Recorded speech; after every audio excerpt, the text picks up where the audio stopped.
You know what, अक्सर हम ऐसे पीपल से मिलते हैं लाइफ में जो काफ़ी फेक सिंपैथी बनने का नाटक करते हैं, और हम सबकी लाइफ में ये इश्यू काफ़ी कॉमन है। अच्छा, मैं बताती हूँ कि वो लोग कैसे रहते हैं। ये ऐसे लोग रहते हैं, ये एक्टिंग करते हैं, काफ़ी ड्रामेटिक रहते हैं एंड ड्रामेटिक स्टोरी क्रिएट करते हैं और हमें बताते हैं कि वो कैसे मिस ट्रीटेड हो गए हैं एंड वो टारगेटेड किए हैं और वो अटेंशन पाना चाहते हैं और वो स्पेशली अपने लिए ट्रीटमेंट मांगते हैं। अच्छा, मैं आपको एक डिटेल में अपनी फ्रेंड की स्टोरी बताती हूँ। मेरी ना एक फ्रेंड थी। अक्सर जब भी वो प्रॉब्लम में आती थी मुझे कॉल करती थी, या फिर जब भी उसको कोई इश्यू आता था वो मेरे पास आ जाती थी। एक दिन वो मेरे पास आई और कहने लगी, आज मेरे भैया ने मुझे ऐसा कहा, आज मेरी मम्मी ने ऐसा कहा, आज मेरे पापा की सच्चा खड़ा हुआ और मेरी बहन तो मुझे बिल्कुल भी प्यार नहीं करती एंड मेरी लाइफ काफ़ी डिफ़िकल्ट है। मैं अपनी लाइफ दे दूँगी, मैं अपनी लाइफ सेक्रीफाई करूँगी, मैं अपना खुद का मर्डर करूँगी, मैं अपने खुद का सुसाइड कर लूँगी। ऐसे सब बातें कहने लगती थी वो। और ऊपर से मुझे बोल रही है, अब तू बता, अब तू मुझे ऐसी बातें बता जो मैं मोटिवेट हूँ, ऐसे मुझे बातें बता। तो मुझे लगा ये सच में ये प्रॉब्लम है and I have to motivate. ये आगे से पूछ रही है कि मुझे इसे मोटिवेट करना है, सो मैं डिसाइड की इसको मोटिवेट करने के लिए। देन मैंने अपना अपना भाषण दिया, अपना अपना ज्ञान दिया और मैंने इसको मोटिवेट की। और एक बात, जो आपको आगे से इंसान मोटिवेट कर रहा है, प्लीज़ उसको आप ग्रांटेड मत लो। आपको पता है हम लोगों को मोटिवेट करने में कितनी प्रॉब्लम्स रहती है। It's not a easy task.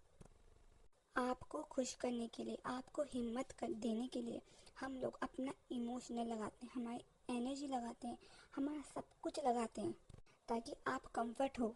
Okay, back to the story.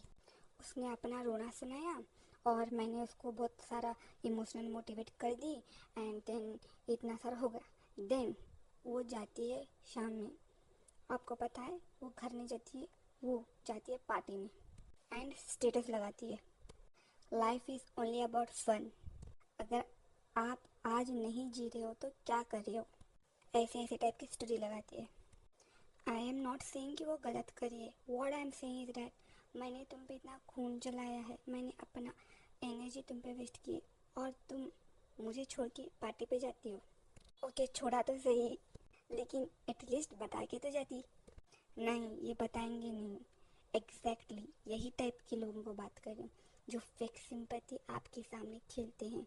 ये ऐसे लोग हैं जो आपको अपना रोना सुनाएंगे लेकिन अपनी खुशियों की बात नहीं सुनाएंगे।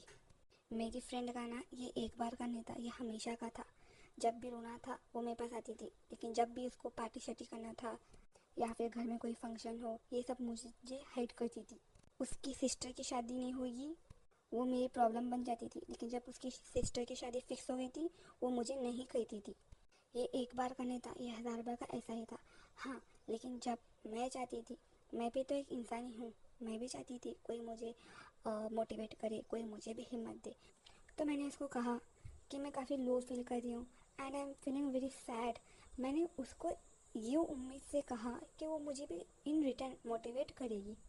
तो उसका आगे से रिप्लाई आता है, मोटिवेट तो छोड़ो, वो ऐसे ऐसे वर्ड्स यूज़ की मेरे लिए, इट वॉज अनबिलीवेबल।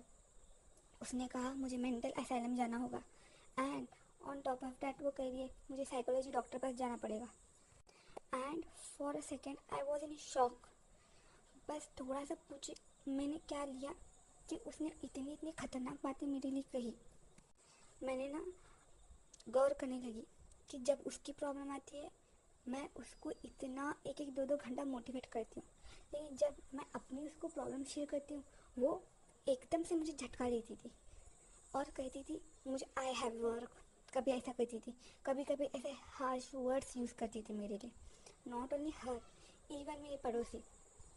एक बार क्या हो गया, मेरी मम्मी को पड़ोसी का कॉल आता है और वो कहती है कि हमें ओनर वाले धमका रहे हैं कि हमें घर छोड़ के जाना होगा एंड मेरी तबीयत बिल्कुल ठीक नहीं है, मेरा ऑपरेशन भी होने वाला है और ये बात ओनर को पता है, तो भी ओनर हम पे जुल्म कर रहे हैं। और उस वक्त मम्मी इतना रोते हैं, इतना रोते हैं एंड वो ना प्रे करना स्टार्ट करते हैं कि उनके पड़ोसी अच्छे रहे और ये पड़ोसी उनके घर ना छोड़ के जाए करके। मेरी पड़ोसी मेरी मम्मी के सामने ऐसी इमेज क्रिएट की कि ओनर उन पे रहम नहीं करे बल्कि जुल्म कर रहे हैं।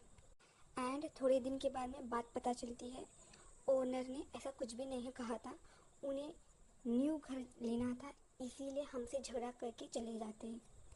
तो मैं अब ये पूछती हूँ, उस वक्त जिस वक्त मेरे पड़ोसी ने मेरी मम्मी को झूठी झूठी बातें कहा था, जब मेरी माँ रोई उसका क्या, और जब वो मेरी माँ उन्हें मोटिवेट की थी उसका क्या।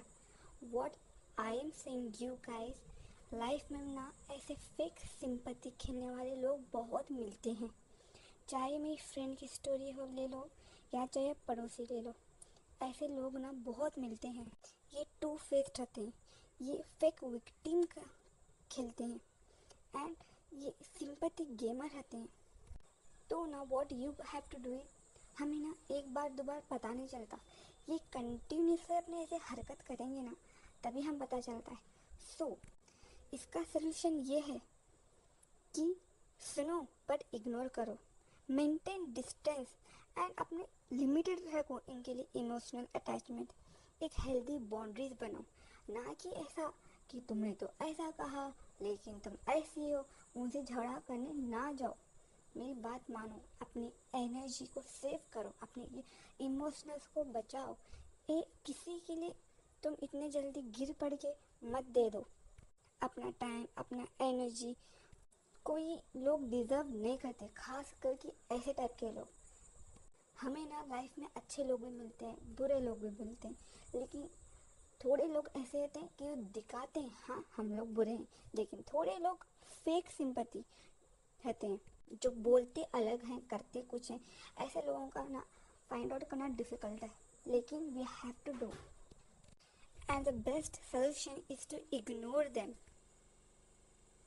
मैं ये जानती हूँ हमारे साथ किसी न किसी के साथ ये ज़रूर हुआ होगा। तो प्लीज़ मुझे आप अपना एक्सपीरियंस शेयर करो, और हाँ आपने क्या सोल्यूशन निकाला था प्लीज़ बताना मुझे ज़रूर।